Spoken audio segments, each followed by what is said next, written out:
Ay bakit? Dahil istorya ka naman eh. Mata nga istoryan is. O naman hindi kabuluhan na istoryan. 5 peso ato nangyari kanya kay Alman. GSM. Tay.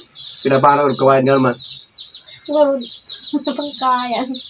GSM nangyari tilad na kami tingin-kindang ko. Tay. Hindi ko conforme at tingin-kindang ko kami GSM ni Alman. Nagsakit bigbigat siyang ko. Pero may sakit na, kung may turang sakit na. Tapos, patakin nagpain.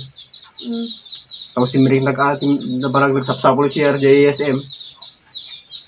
Tapos ang mga mali, amo gamitin na si RJ. Kaya pekit nakalaklaka lang yung gamitin di ko dyan. Siyempre, anong kumamot ang ko nakpami, dapat palasin nagsisiyar yes dyan. Yan. Isa na yung nagsisiyar nga kuha lang, kasiliyas. Siyempre, tapos na may siyar tayo, kumpong may paita, bakit lang, ibagtaktak yan tayo. Di ka mo nga gamitin na dyan si RJ. Okay. Basta nagtugawanak niya.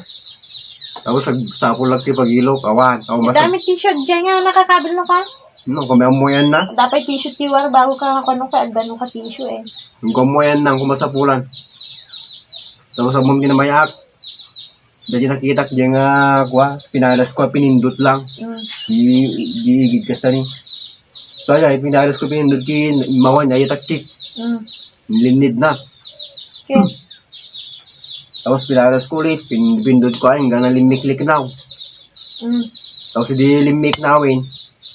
Ajay, kinakot-kaut ko, yun naman sa ako pinagilo. Bakay nga ka. Inkurim man ako na akong tikin na ignorante. Siyempre, ang mo nga, Rod. Inyang among nga yung kas dyan.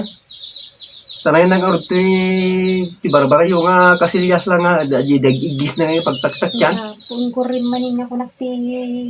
Yung mo nga, Rod, siyempre, sanay na abot nga pagtak yan. Yung mo nga, yung nga, CR. Tapi kung muna apewin titila kan kanin nami.